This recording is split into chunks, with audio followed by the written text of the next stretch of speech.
So with us today, one of our favorite people that have on the set because she has so much energy and vitality, and it's a lot of fun to be with Lisa Fenimore. Thanks for hanging out with us. Yay, thank you. Thank you for having me.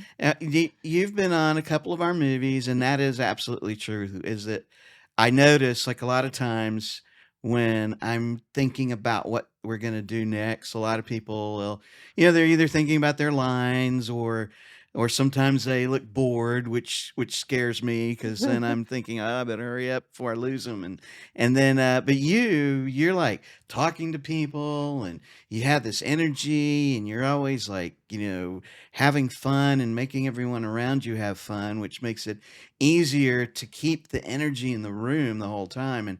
And I remember like more like precisely was when we were shooting W.W.J.R. in the church scenes, which we saved for the last day of shooting, which Uh-huh. was a long day because we shot like I think because we shot it as we filled the room, so we probably had 100 people there, Yeah. and you the whole time you were entertaining everybody. Well, it was so fun. And I mean, we just had like money to throw. I mean, how could you not have fun? But thank you. That's such a huge compliment. And I feel like when I'm on a comedy set in particular, that's kind of me in my element. So I feel the most myself. And you always kind of create and cultivate an environment of fun and we're all there to do our jobs, but we Right. can have fun in the process. Yeah. So I think the times I've been on set with you guys, I have felt so myself and the freedom to just be me. And on some sets, if the part is more serious or whatever, I kind of need to kind of go inward a little bit. But yeah, everything I've done with you guys is just so fun, and the people you have working on it, and the cast and the crew, just great people to be around. And Thanks. so that makes it easy for me to be myself too. Well, Yeah. we want to have fun and out of life in general, and Yeah. and Hollywood. We know that.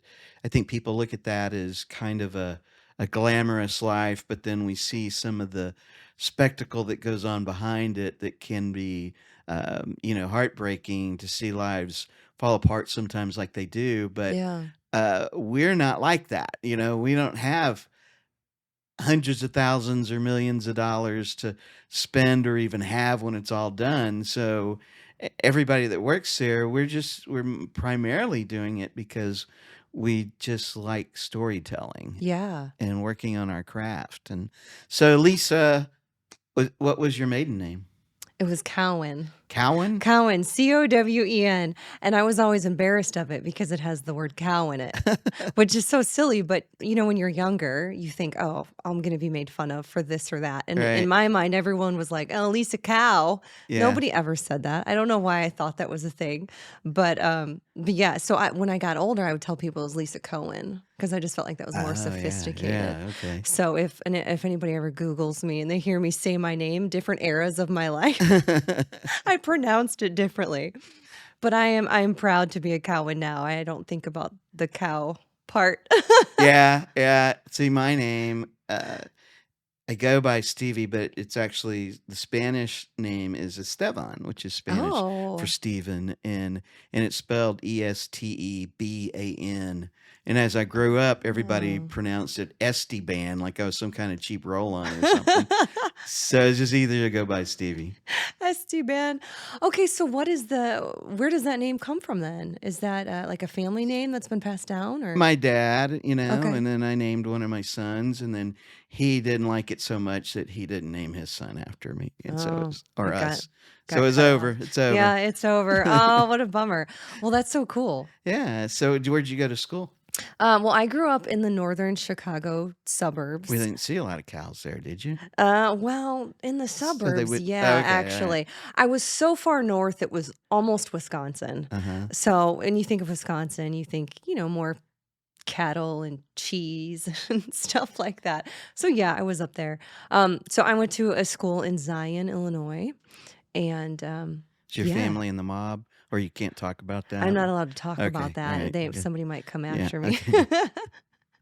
No, I grew up in a, Christian home and just kind of your average life. living Yeah. in the suburbs. When I got old enough, I loved taking the train downtown and exploring, and I loved the big city life and the energy and the vibrancy of that. Uh-huh. But I grew up on an acre of land on a dead end road and explored the woods, and I loved that too. So Yeah. some days I don't know if I want to be a city girl or like go live in a cabin in the middle of nowhere. Well, what did your parents do? So my dad managed the facilities of a healthcare company, Uh-huh. and my mom put her heart and soul into raising us kids right. And she volunteered at the school. Actually, she would come into the school and do arts and crafts with our class Uh-huh. and talk about how our disabilities or things that might make us unique are to be embraced because that's what makes us special. And so my mom's message was always just love and acceptance. And so, yeah, she didn't formally work, but she came into the school and made sure that we all were, you know, in Nice. line and growing up the way we should. So when you were in the 6th grade, was she voted hottest mom too? Did you see that Yeah, I did story? see Oh gosh. that. Well, luckily social media didn't exist then. Um, yeah, so what you're referencing is the other day my daughter, who's in 6th grade, she was on a FaceTime call with basically her whole class, which is kind of crazy that kids can do that Right. now Yeah. because, when we were kids, Right. that Well, definitely was I not a used to thing. have they used to have when I was a kid, they had the where you could call in Uh-huh. or a party line. Oh, yes. Yeah. I remember those. And they'd be like, people nobody knew who they were, and they'd Yeah. just be shouting out stuff. But anyway, back to your That's story. hilarious. I'm that's a memory that I haven't thought of party lines in years, but I Right. remember being in like 7th grade and me and my best friend Brianna, we'd call them and be like, "Where are you from?" Is your refrigerator Is running? your a good time to practice some jokes. But yeah, so my daughter was on FaceTime with her class, and one of the boys on the call said, "We want to see your mom." And so I kind of popped my head in and I said hi. And then I walked off the screen. And then I heard the boys kind of laughing. And one of them was like, "Gabby's mom is hot. She's a hot mom." And I thought, I'm going to embarrass them. So I popped back in and I was like, "I heard all of that." They were like, "Oh no." They were so embarrassed. So I was like, "Okay, I guess, You can I wear guess, that badge with sure, honor. I Yeah. will." My mom was a very attractive woman too, and, when I was in high school, one time we were playing basketball with a bunch of my buddies out at somebody's house, and, my mom drives by and honks and waves at me and shouts my name out, and all the guys were like, "Stevie, dude, man," and then one of the other ones like, "Dude, that's his mom, man." So, I was like, That is so funny. yeah, yeah. As you got older, did that continue to be a joke? Like your friends would be like, "Oh, his mom is, a pretty mom or hot mom." Was that kind of Nah, always a thing? they always, appreciated her, but nobody really talked about that Yeah. much, and They probably s knew that you'd come after them if they yeah, did. no, I Yeah. don't think I was like, I don't know, I was, like, a super nice kid, but Uh-huh. but I, like, set some weightlifting records on Oh, my year, so really? yeah, so it was like people would say they wanted to fight me, but never really did. No. Plus, I had a lot of friends, so I Uh-huh. wasn't never really worried about So it that. wouldn't just be you, it'd be your whole crew. Yeah, Yeah, yeah, yeah. yeah. One of my best friends played recently got put in the Baylor uh, Football Hall of Fame because he Wow. was this great defensive linebacker, and we used to call him Rock, and he was like just huge and a rock. And I remember one night we're all out at the football stadium, and another school is causing trouble, and this guy said he it was bigger than me, was going to beat me up, and Rock was standing right behind me, and he turns around and he says, "Hey, Stevie, man, you okay here?" And I said, "Yeah, I got this, Rock." And then the other guy backed off, because he saw him. But what about you in school? Were you like the class clown? Did you get in I trouble? Did you? I didn't get in trouble. I was a bit of a class clown, but I Uh-huh, was a good kid. I was kind of a teacher's pet, uh-huh. but I think that allowed me to get away with a lot because I was the class clown, but also kind of teacher's pet. So I was well liked by the staff. And I remember there was some leadership position at the school. I don't remember what it was, but you got a special badge that you were allowed to be in the halls during class times when Uh-huh. other students weren't. And I took full advantage of that thing. I would just be constantly wandering when I should have been in, I don't know, government or something like that. But nobody stopped me because they're like, oh, she's a good kid. Was it a big school? It was a big school. My graduating class was, I don't know, maybe like 400. Okay. I guess that's not big compared to some of the high schools here Right, are. yeah. I mean, there's two that are massive, and I think those graduations are 1,000, Yeah, maybe and even I think it more. takes, like, 3 days to go through their graduation ceremonies or You something, bring a and do it sleeping in bag and a shifts, yeah. pillow. Yeah, for sure. So yeah, it was a big school for the area. Mm, But then I came here and I'm like, oh, this is a big school. Yeah, yeah. yeah. What, were you involved in acting then? No, so my story in acting is maybe unusual for some people that pursue it. I think a lot of people, they know at a young age, I want to do this. It's like in them, the kids that are always on stage being dramatic. I was petrified to get into any kind of acting or drama, but it was almost like this longing inside of me, but I couldn't muster up the courage to do it. I was so scared. Yeah. So in high school, we actually had a really great drama program, and I was too nervous to try out for anything. So I got involved behind the scenes. I helped with hair and makeup, and I just love being part of the productions, but really didn't ever get to the stage. That scared me. Yeah. So fast forward, when I started gaining a little bit of confidence in some of this, I would do little things, local things, or even like church video announcements, anything to get me on the camera. And a couple people in my life encouraged me that I was pretty naturally gifted in it, but there was still always that fear. So it really wasn't until not even 3 years ago, like 2.5 years ago, that I took a step and made the decision I can't stop this anymore. I feel it inside of me and I have to do it. So there was a casting call for Killers of the Flower Moon, just for background. Uh-huh. And that was really the thing that gave me a little bit of motivation. When I saw there was a big feature film coming to Oklahoma, Right. I thought, I want to do that. I didn't get on it. They didn't pick me for anything. But it was almost like a mental switch that I wanted to do it. But in conjunction with the fact that I'm a cancer survivor. Right. And after going through that, I was 29 when I was diagnosed. I finished treatment at 30. So after going through that, And that was just last year? no, it was 8 I'm years. just checking. It was 8 years now.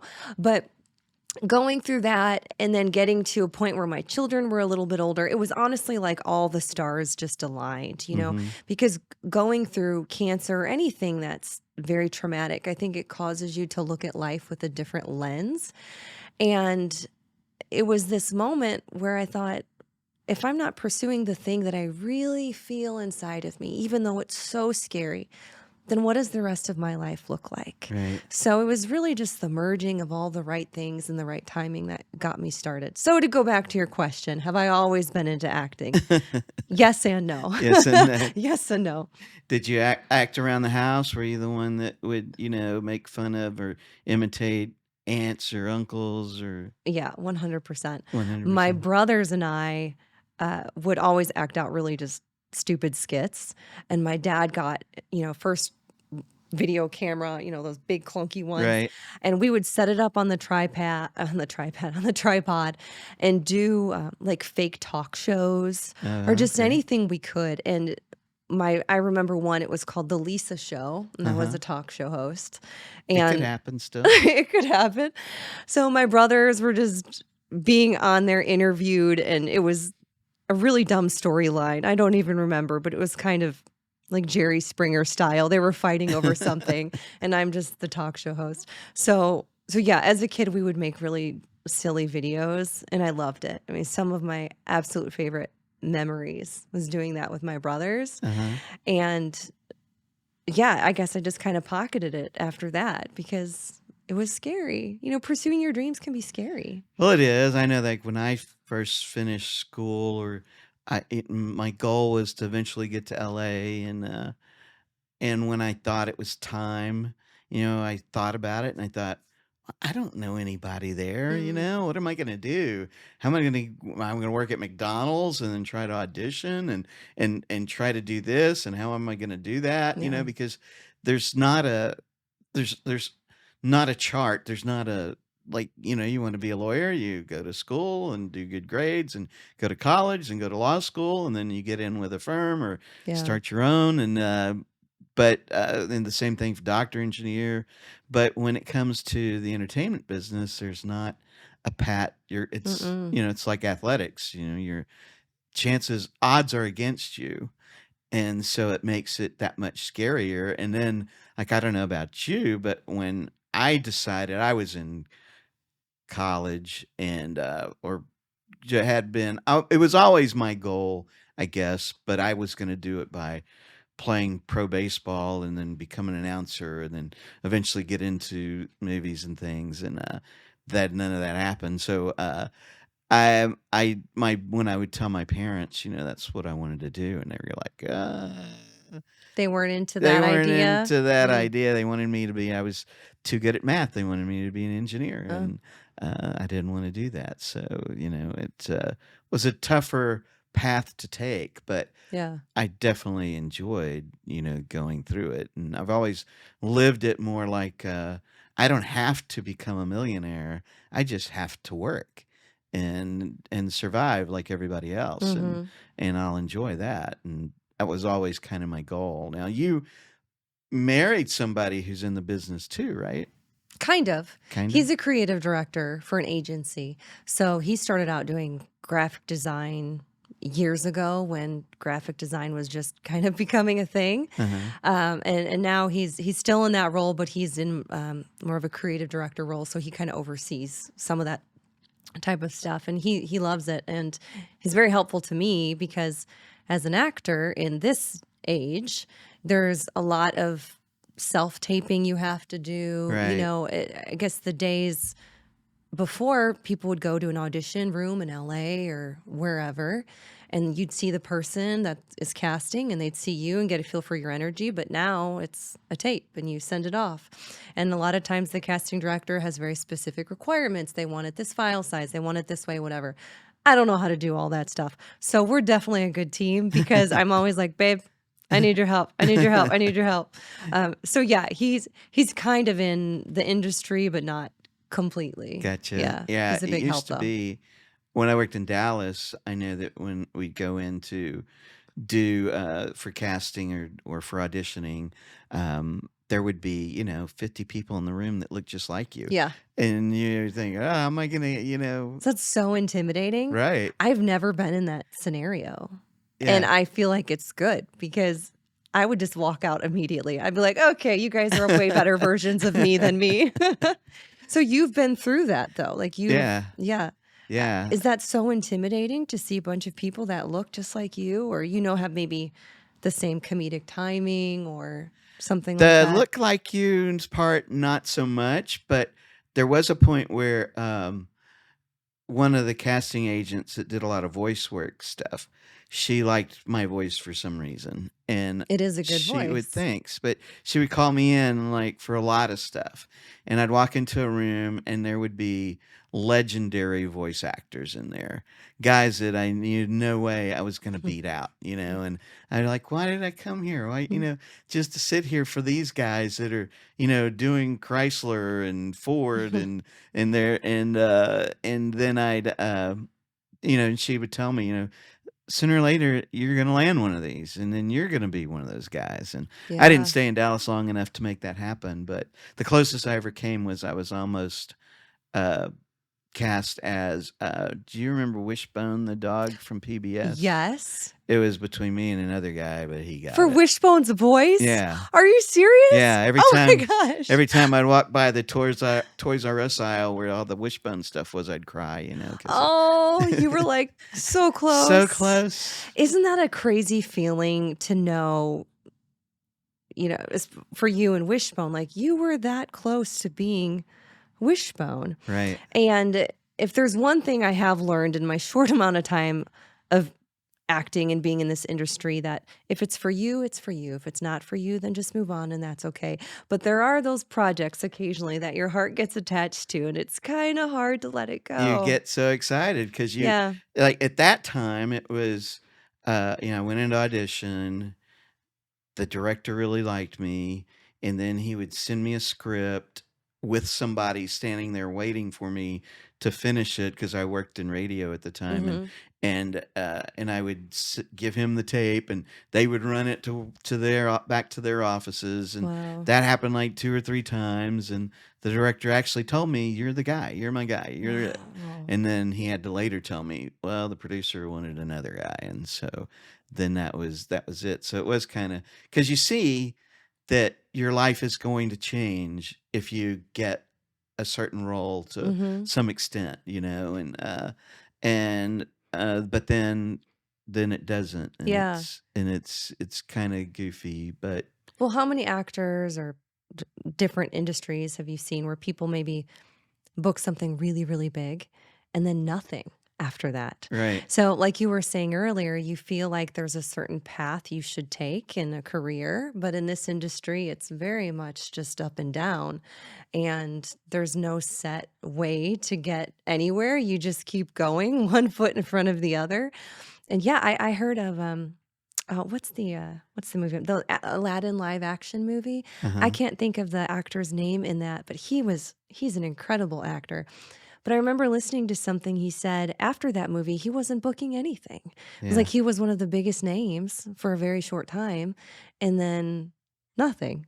So it's kind of funny how Well, and that. then there are those guys that work on a sitcom for 8 years and they get, you know, kind of locked into a character Yeah. and they can't get another job and then they kind of complain about it. I don't know about you, but if I got something I was locked into for 8 years or for my life, I think I'd be okay with I'd that. be pretty happy with that. Because you've had a chance to be on some pretty big sets too. Yeah, yeah, I've been very fortunate. I mean, right off the bat, I just being on bigger sets, even doing background, it is amazing because not only are you getting to be there and, participate in the film itself, but you're just learning a lot in the process. Being on films of big productions or quality professional productions, not just, my brothers and my dad holding the camera. It's just so cool to see that and you learn a lot as you go. And I appreciate every opportunity I've had. One of the first things I ever did, though, this is a really funny story. I was booked as a nurse. This is truly one of the first things I ever did. Uh-huh. I was booked as a nurse in a movie, and I had to be out there like 4 in the morning. And it was like a 2-hour drive. I was so tired. And it was a freezing, like frigid, freezing cold day. And I get there and they said, stay in your car. And one of the crew people came up and asked me, are you here as an actor or are you background? And I was so new. I said, well, I was booked as a nurse. That's all I said. And they were like, oh, okay, come with me. And there was a trailer and it said nurse. And they put me in there and they brought me water and they gave me my wardrobe. And then they gave me a script and they're like, oh, here are your sides for the day. And I thought, oh my goodness, I didn't know I had any lines. Right. So then I started panicking because I'm like, this is literally the first thing I've ever done. And I have lines and I have a trailer. And I remember being on Instagram like, guys, I don't know what's happening, but I have lines in this movie. So, like 30 minutes goes by of me just straight up freaking out. And then somebody knocks on the trailer and they're like, "Hey, there's been a mistake. You're actually not going to play the nurse, you're going to play the doctor. So we're going to move you over to a different trailer." And I thought, "Oh no. Oh, okay. Okay." So they move me to this trailer and it says doctor and then they give me different sides. They're like, "These are your lines for the day." And I look at the sides and there's more lines than the nurse. And then I am And then really, there's really probably freaking out. technical things in there because you're a doctor, right? Yes. So I am just full blown panic mode at this point. And I'm changing and I'm getting ready and my heart is racing and I have no idea what's about to happen. And about 30 minutes later, I get another knock on the trailer. They're like, "Hey, there's been a mistake again. Uh, can you go wait in your car?" And I said, said, "Yeah, what's going on?" And they're like, "Well, when you said you were the nurse, we thought you were a different nurse, but you're just a background nurse." And I'm like, "I'm sorry, I didn't know the difference." And they're like, "No worries, just wait in your car." And I sat in my cold, freezing car for, I don't know, an hour until they needed me. But that You didn't ask for your lines? Did they? No, I had no lines. I'm basically a shadow in the background. Uh-huh. So I went from being a nurse with a few lines to being a doctor with a lot of lines and then sitting in my car and being a shadow in the background of the movie. So that was my first experience on a real, like, big set. Yeah. And luckily I still decided to keep going because that could have made me never want to do anything again. Well, Eh, it had to give you, like, a taste of, like, Oh, it was having a your own taste. trailer and Yeah. being there with the lines and thinking, like I know one Yeah. of my first projects, it was shot in downtown Houston, and like you, we had to be there at 4 in the morning for makeup, and it was a piece, so Yeah. we had to get our hair cut and our everything, the Oh, clothes and wow. all that, and so, then we're standing outside the trailers after sitting in them for so long because it takes once you get there and you get the makeup, then it takes them 2 or 3 hours to get all the lighting right, uh, and it was downtown Houston, so there's a lot of traffic, and you could hear people, like, looking out of their car and, "I know that what's that guy's name? I know that guy." No, you don't, but maybe someday, and, so that makes you feel a little bit like, "Hey, I wanna go on. I want that trailer's gonna have my name on it," and it's not just gonna be doctor, it's gonna be Lisa Fenimore, Yeah. doctor, MD, or Lisa something. Fenimore Doctor. That a lot of people, I think, go into this business desiring that or desiring some big award or something, and I I I wholeheartedly mean this.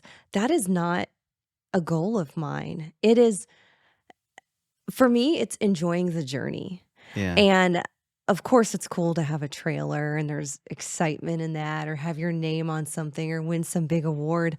But I enjoy storytelling and I enjoy the process and I enjoy the people I'm meeting along the way and the memories I'm making along the way. And to me, that's what it's about.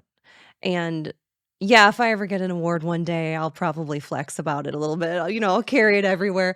But to me, it's something I treasure in my heart, and it's not necessarily about any accolade, though those are also very, very cool. Well, yeah, like with W.W.J.R, we've got a lot of, uh picked for selections at different festivals and Yeah. won a couple of them. And so, although that's not, what we're after, it does help to be noticed by your peers. Yeah. And then also it helps somebody that might think about watching it decide, oh, well, somebody thought it was good, so Yeah. let's watch it. And Yeah. of course, then there's those people that put like, oh, that's maybe horrible or something, and it's like, Some troll. well, yeah, some goober, Yeah. that wants to throw off our average or something. Oh.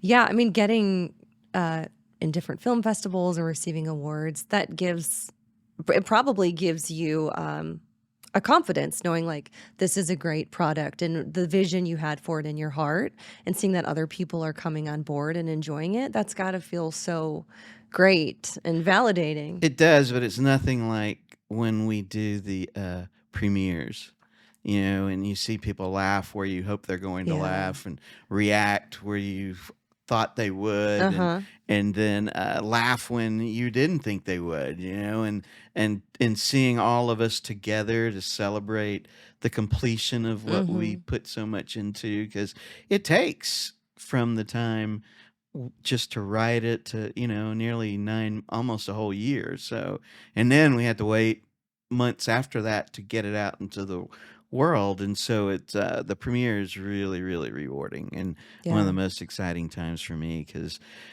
I get to celebrate. And that's what I like about this, because although we've hung out together several days shooting different things, we've never had a chance to sit and talk about Lisa Fenimore, and really get to know you. And uh, you mentioned your bout with Mhm. cancer.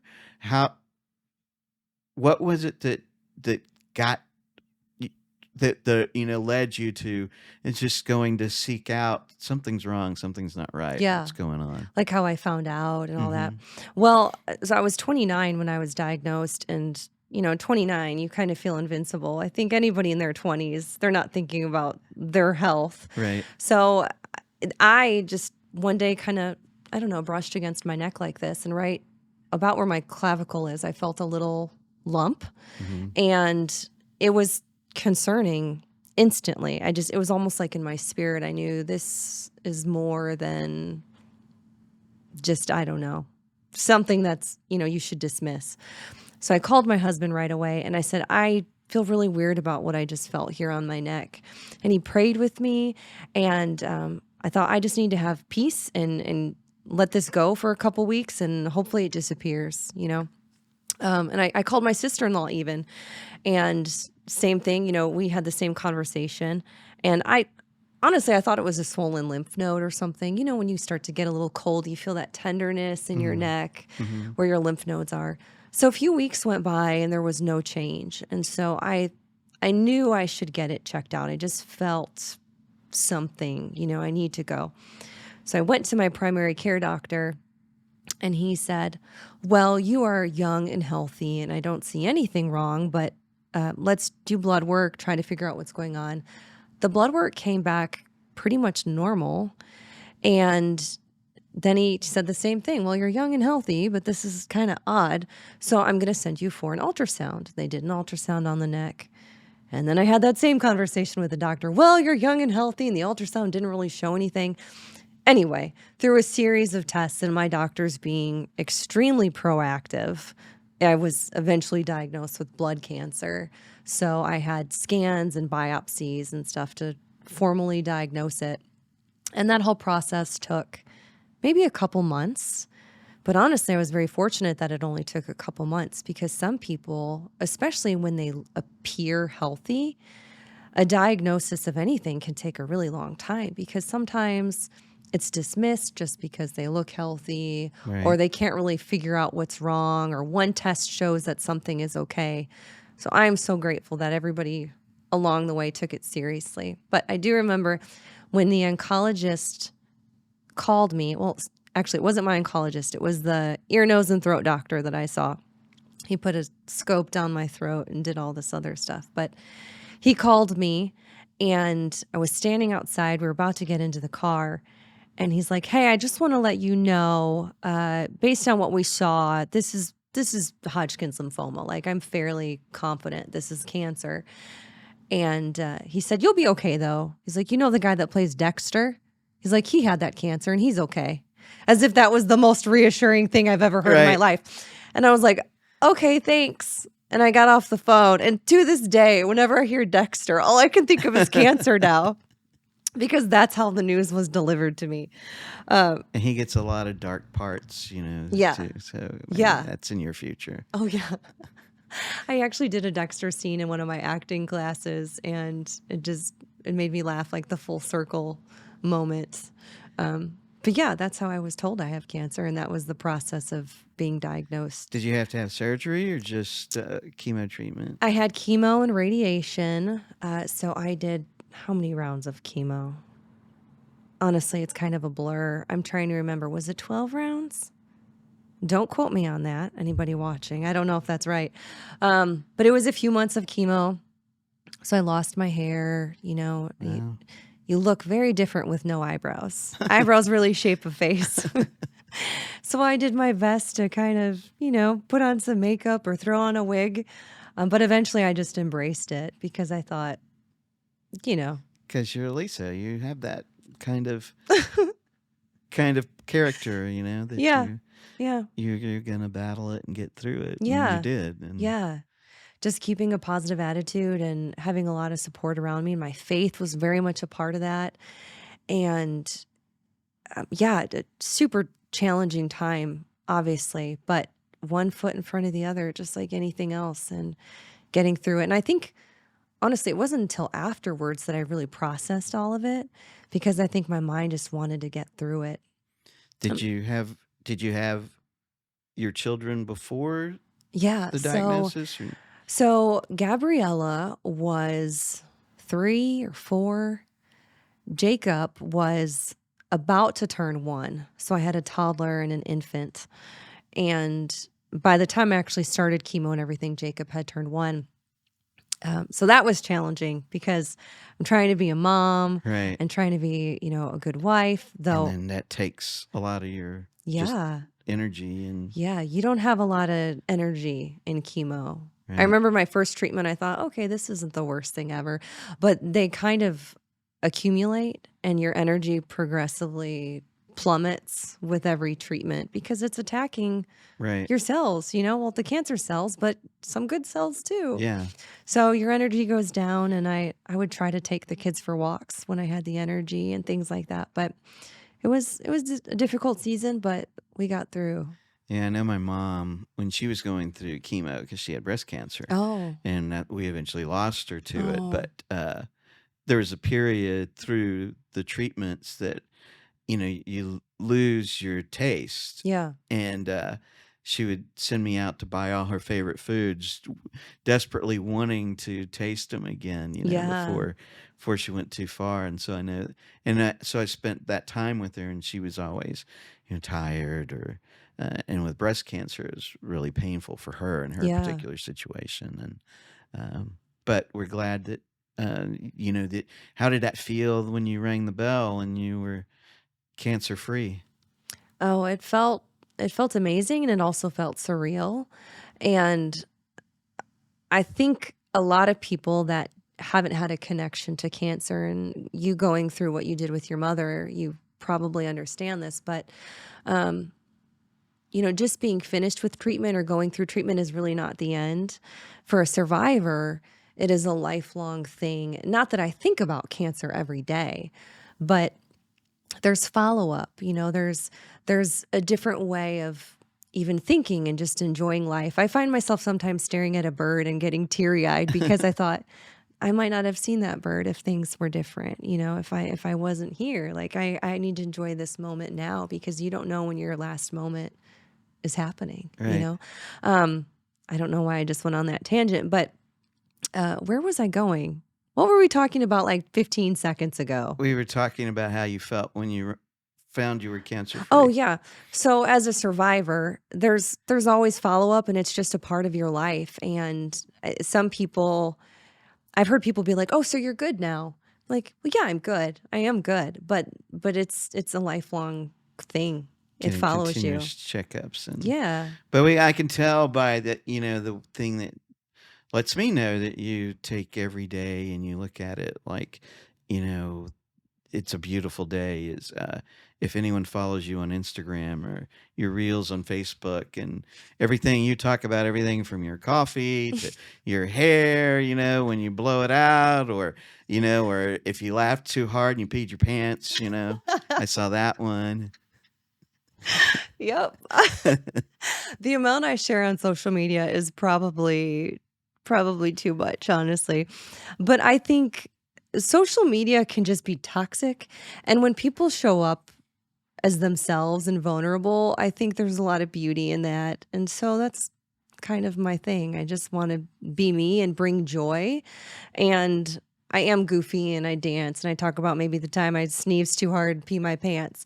But I think that's a connection point for people. People can relate to that. Maybe you haven't peed your pants after sneezing 3 times, but if it brings you a little bit of joy to hear that story and you can relate in some way or feel like I'm not alone in peeing the pants or whatever the thing is, I think social media can be good if you're not comparing to other people or giving a fake representation of who Well, you that's what are in I your love life. about what you do because it just brings a smile to my face whenever I see it, and that you are just talking about what went on that day, and instead of putting a negative spin on it, you always turn it into a funny or a positive thing, and I think for me, definitely, it makes me feel like, you know, it gives me a lift up that moment, Yeah. and it's a lot of fun, and I hope you keep doing that, Oh, thank you. That and, means a lot. and I people they gotta follow you and do all that kind of good stuff. Yeah, my socials are just my name, Lisa Fenimore. Yeah. What else? Let's see. We talked about what was it like? Because like, I was looking at your IMDb, and I all these movies that you were in, I've seen, like, Dilemma, that was kind of a favorite of Oh, mine, yeah. and, did you work around the guys, Vince Vaughn and, Kevin? Yeah.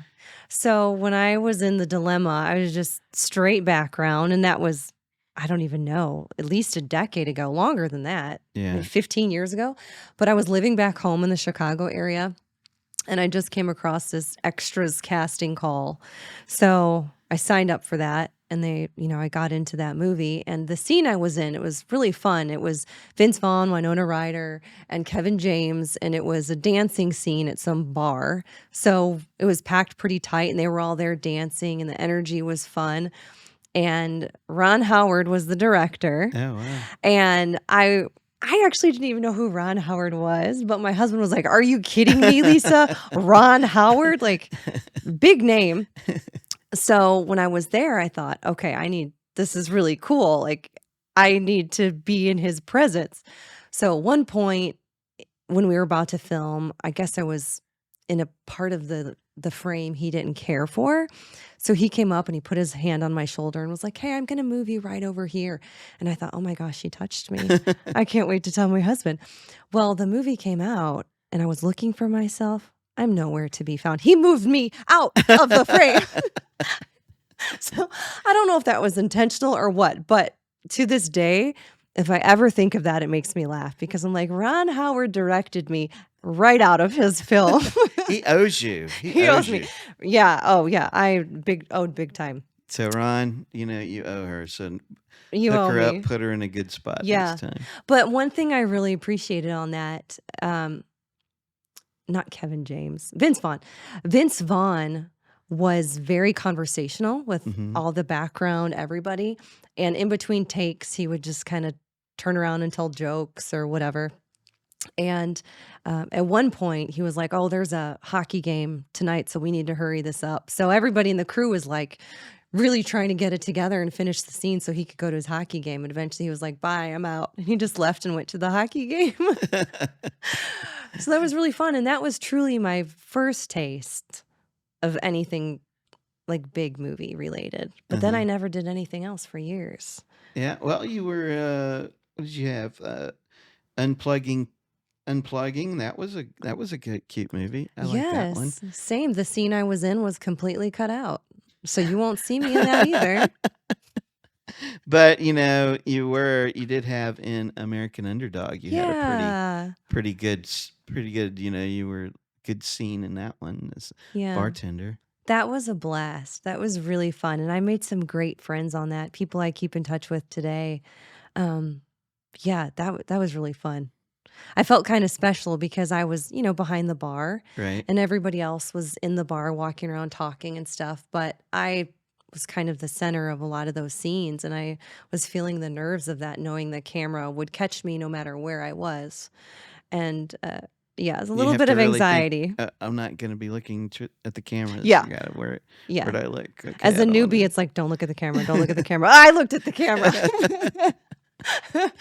Just trying to remind yourself, don't actually, like, pretend the camera's not there. Right. But then you know it is, and your heart's kinda racing, and you don't wanna look stupid. Because, yeah, well, you would sometimes actually look in that direction, especially if you're a bartender in a big bar where people are all over, you would look in all directions, Yeah. right? And so it's like why not look over there? Yeah.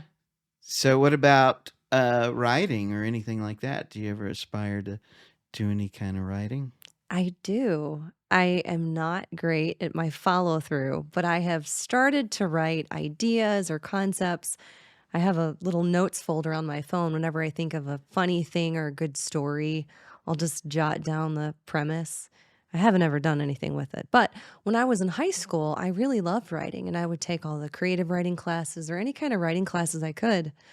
And I enjoyed it and I felt pretty good at it, So I thought I might do something with that and not ever be in front of the camera. Well, I would say because when you do your Instagram videos and stuff, that you say things just off the top of your head that come out clear and entertaining, and there's not, a lot of people have to do a lot of jump cuts because they didn't get it right, and they come back and they say it, and and it looks, they cut from one thing, which I'm not a big fan of jump cuts, but you are able to take and throw together 2, 3 minutes just off the top of your head, like you were reading it, or knew it, or you had cue cards. And so I would think that you take those and you put those 3 minutes together into 90 minutes in time, Yeah. that you can definitely, you have some skills that would make that possible for you. Well, thank you. I would like to play with that more. I would like to write more.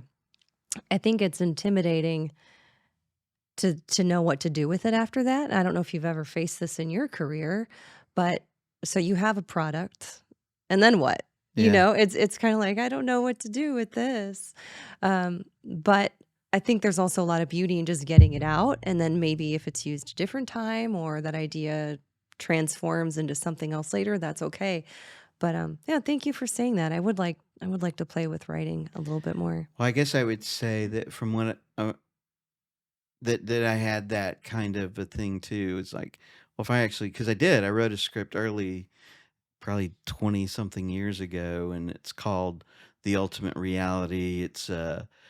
It's about a guy who makes video games, and his kid who in the video game becomes a room. So it's Mm, like a hologram, and and it was like way before, the goggles we have now and yeah. all that kind of stuff. And I actually, through a friend of a friend, met a guy that was the producer for The Rescuers Down Under, and he liked it and started shopping it for me. But at that time, if you weren't in Hollywood and they didn't know you, and so I ended up not going anywhere. Maybe I'll, if I can, because it has a lot of special effects in it, that maybe one day we can make that. But uh, all I have seen from other people who successfully, like, you could write something and put it in a contest and get noticed there, and maybe Hmm. someone picks it up and wants to do something with it, or you just have an idea. I had a friend one time that was contacted by a studio. They wanted to buy a script, and they were telling him, yeah, we'd love to have the script, and blah blah blah. And he, yeah, all I want to be a part of it, just let me be a part of it. He goes, yeah, yeah, we're gonna actually gonna tweak it some, we're gonna have another guy do some work on it. And he said, "Yeah, fine. I just love to write with them."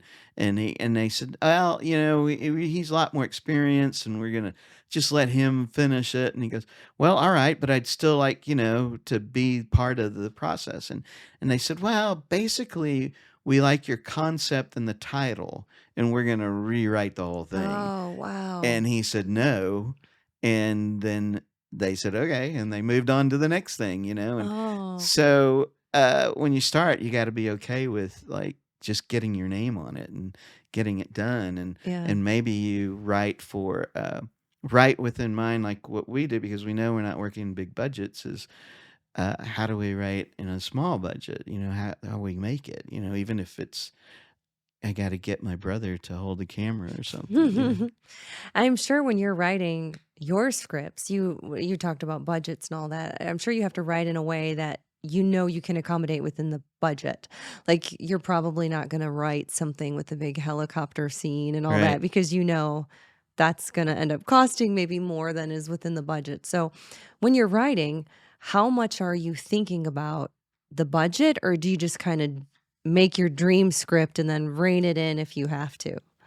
Well, one of the things I always tell people that, in high school, I used to hate when were in English class and the teacher would make you write an outline first, Mhm. and then they'd make you write a synopsis, and then they'd make you write like little parts, and then you could finally write the finished version of what you were turning in. And I thought, why do I got to waste all that time? Why can't I just write the finished thing, and give it to you? And but in reality, when we write an outline. We create and I say, and we, like, I'm not talking like I'm, have a mouse in my pocket because the team back here helps, Yeah.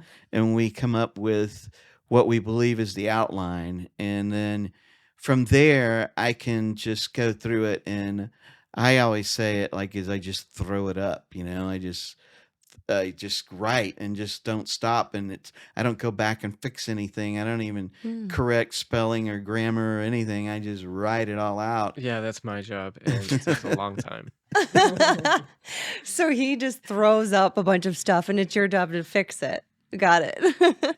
And then yeah, so I hand it over to them to read it, and they throw back ideas and fix the spelling and grammar, and then we go back and they'll tweak it again. And the one thing we've had to get better at, because when we first started doing this, was we'd write a script, and all of a sudden we've got a 2-hour movie, and how do we cut this movie down? And we're cutting scenes out, and then we wasted 3 days of shooting, because which affects the budget, and Yeah. so in editing, and so so we are gotten better at minimizing elements in order to still tell the same story, and have it be worthwhile. And Yeah. so that those are, yeah, they're all concepts that we take into consideration when we're putting them together, and I think that it's great to do one every year so we get better and better. I know right now we're working on an animated one that will have a Oh, helicopter and car chases and an explosion or two, and so but it's a it's little easier to animated. afford that. Yeah, so it's Very cool. Are yeah. you going to be a voice of a dog on this one? I don't know, I'll be a voice of a dog, but I'll be a voice of something, and Yeah. they will be too. You might be, who knows, That is so it's cool. gonna be pretty exciting and So that's fun. next for you. That's your That's what next we're working thing. on currently, yeah. Cool. Yeah, and pre-production, and Yeah. I'm sure it'll be great. Everything you do is great. well, Yeah. thanks. Well, I've been lucky to have folks like you that's why we're doing this, because we really feel like there's not just Hollywood people out there. And even if they are the best of the best, like the NFL, there's still, arena football that does well, or, in Major League Baseball, there's the Tulsa Drillers that attract a crowd and they're very entertaining. And why can't there be a group of people from Oklahoma that can do the same? Yeah. And I believe that we do, and we can, and we'll continue to. And I look forward to working with you more and seeing more of what you end up doing. And are any of your kids gonna be actors, you think? Yeah, they've all kind of started. They would come along with me if I was playing a mom in something and they wanted some kids there. They'd just kind of tag along and be background. But they really enjoy it. So my daughter started taking acting classes at the same studio where I train. And my son, he really enjoys it. He's a little bit more in it for the money than he is the craft. I'll be like, "Oh, do you want to do background on this thing?" And the first thing out of his mouth, "How much does it pay?" Yeah, I don't get out of bed for less than $1,000. Yeah. That was He's like, $50, all right, I'll do it.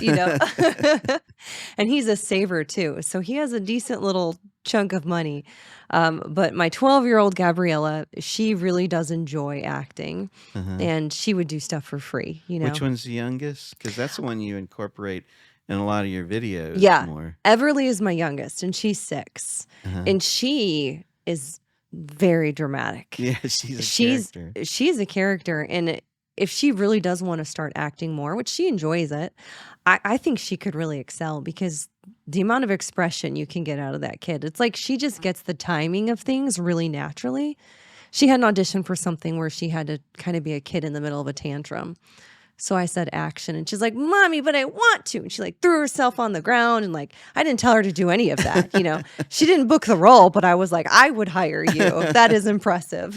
She does it naturally. I mean, all my kids I feel like are very talented in that. But yeah, my 6-year-old, she's a little wild one, but she's my little miracle babe because I had her after cancer treatment and I didn't know if I'd be able to have children after Awesome. that. So anytime I see her do her fake little tantrums for an audition or anything, it's just a reminder of God's faithfulness, and she's a blessing to us. Yeah. But yeah, they all are acting a little bit. What would you tell other actors who maybe have that inside of them like you did? but wanna take it out? Because I see you work a lot. I mean, I see you always going out and doing, maybe you're not doing movies, but, you're working on TV shows or commercials or, corporate videos and things. What would you tell them? I think that if anybody's interested in doing this or anything and they're feeling scared, you just have to be okay with feeling scared, but doing it anyway. Yeah. I think I heard Joyce Meyer say once, do it afraid. And that always stuck with me because I am constantly afraid, but I do it anyway. And the fulfillment I receive afterwards is like, man, I'm so glad I did that. I'm so glad I didn't let fear stop me from doing that. And oftentimes people just want to be comfortable, and pursuing any dream is scary, and acting, it's like you don't even know where to start. So I would say find a local acting class and just get started and do it afraid. Do it even if you're like, I don't know where this is going to go. Because if it's exciting to you, then why would you not want to pursue that like any hobby? Bakers want to make cupcakes. Go bake a cupcake. Right. Skateboarders got to get a skateboard and get on the skateboard. Otherwise, they're never going to do their first kickflip or whatever skateboarding term is. I don't know. With acting, if you're not working that muscle, then it's just a dream in your heart and you got to go for it.